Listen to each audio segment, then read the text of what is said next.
जय माता की मित्रों, जय गुरुदेव चरणों में नमन। दोस्तों, आप बहुत सारी साधनाएं करते हैं और आगे भी करते रहेंगे और पूजा पाठ भी करते हैं। मेरा इस वीडियो में बताने का मतलब यह है, क्या आपने अपने आप को पहचाना या अपने आप को आपने देखा? अगर नहीं देखा है तो मैं आपको बतलाता हूँ कि आपने क्या देखा और क्या नहीं देखा। मित्रों, अपने आप को वैसे पहचानने की कोशिश करेंगे आप तो क्या पाएंगे? आप अनायास ही किसी जीव से नफरत करते हैं। कुछ दिन पहले आपका जिस व्यक्ति से झगड़ा हुआ, आप उससे नफरत करते हैं और किसी न किसी कारण से ऐसे दूसरे व्यक्ति से भी आप नफरत करते हैं जिससे कुछ लेना देना ही नहीं। ये आप साधना के दौरान अगर आप ऐसा कर रहे हैं, किसी जीव से नफरत कर रहे हैं, तो ये साधना में थोड़ा बाधक है। और आप अपने आप को जब देखेंगे अपने व्यवहार में और अपने क्रियाकलाप में क्या क्या आप करते हैं, तब आप अपने आप को पहचान पाएंगे। और ऐसी कई सारी घटनाएं आती हैं जब आप इन जीवों से नफरत करते हैं।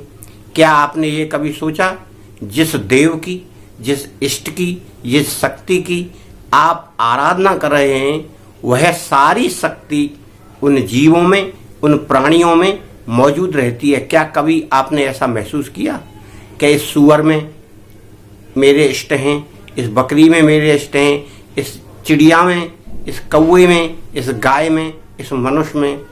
अगर आप ऐसा सोच कर देखेंगे तो आपको महसूस होगा कि वाकई मुझे इनसे नफरत नहीं करना चाहिए। और आगे आप क्या क्या सोचते हैं, वो आगे बहुत सारी चीज़ें हैं ऐसी जिनको आप नज़रअंदाज कर रहे हैं। और साधना तो आप कर ही रहे हैं, मगर आपकी साधना खरी इसीलिए नहीं उतर रही, आप उन चीज़ों पर गौर नहीं कर रहे। अब मैं आपको एक दूसरा उदाहरण बताता हूँ कि यदि किसी धार्मिक स्थान पर कोई कार्यक्रम हुआ है, पूजा पाठ कुछ भी हुआ हो वहाँ, और उसमें आपको बुलाया गया है, सभी लोग कुर्सियों पर बैठे हैं और वहाँ से उस कार्यक्रम के अंत में कुछ प्रसाद वितरण हो रहा है। आप लाइन में बैठे हैं, दूसरी लाइन में, और उधर से अंत में एक एक दोना, 4-4 जलेबी भर के गरम गरम सभी लोगों को बांटी जा रही हैं। और आप उस लाइन में बैठे, थाल में 2 लोग ला रहे हैं, एक पकड़े है और बांट रहा है एक।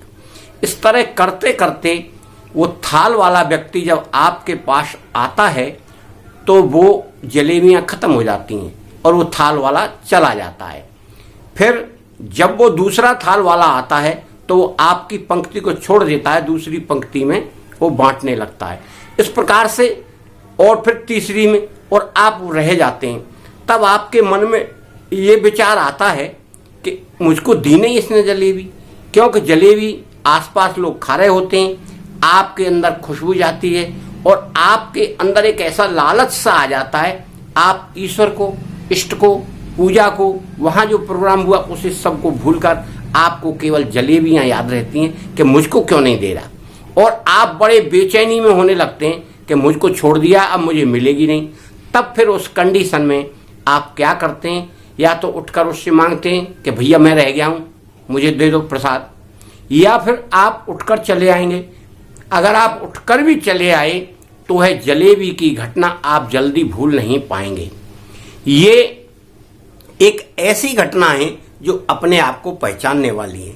यदि कोई सिद्ध महात्मा कोई भंडारा करता है तो वो अपने खाने का इंतजार नहीं करता और ना अपने खाने के लिए कहता, वो घूम घूम कर उन आगंतुकों और उन श्रद्धालुओं को देखता है कि किसको प्रसाद मिल रहा है, किसको नहीं मिल रहा है, सबकी व्यवस्था देखता है।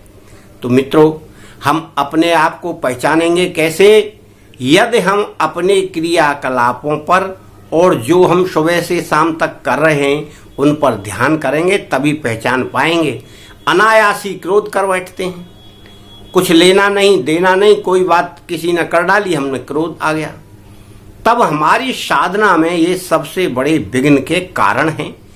हम यदि इन चीजों पर कंट्रोल नहीं कर पा रहे, संयम नहीं कर पा रहे और साधना हम कर रहे हैं, तब आप ये समझिए ईश्वर प्राप्ति या शक्ति की प्राप्ति जिसको हम करना चाहते हैं उसके रास्ते में बहुत सारे विघ्न हैं, बहुत सारे कांटे हैं, बहुत सारे ईंटा पत्थर हैं, वो रास्ता साफ नहीं है।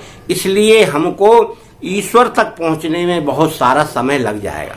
हमें पहले उन कांटों को साफ करना है और इसके लिए हमें संयम करने की जरूरत है। हमें सबसे पहले अपनी आदतों पर, अपनी क्रोध पर और अनायास ही जो क्रियाएं हम कर बैठते हैं गलत, उन पर हमें संयम प्राप्त करना होगा। और हम साधना करते हुए अपने आप को ये ध्यान रखेंगे कि हम एक साधक हैं और हमको इन सब चीज़ों से अलग रहना है।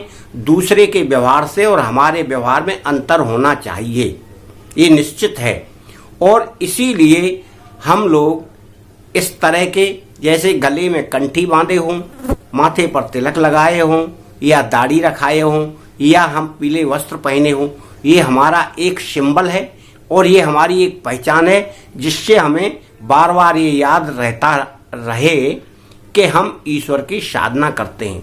मित्रों, इन सब चीज़ों को ध्यान करते हुए आप अपने पहचान बनाएं और अपने को पहचानें, तब साधना में आप रत रहें, आपको सफलता अवश्य मिलेगी। जय माता।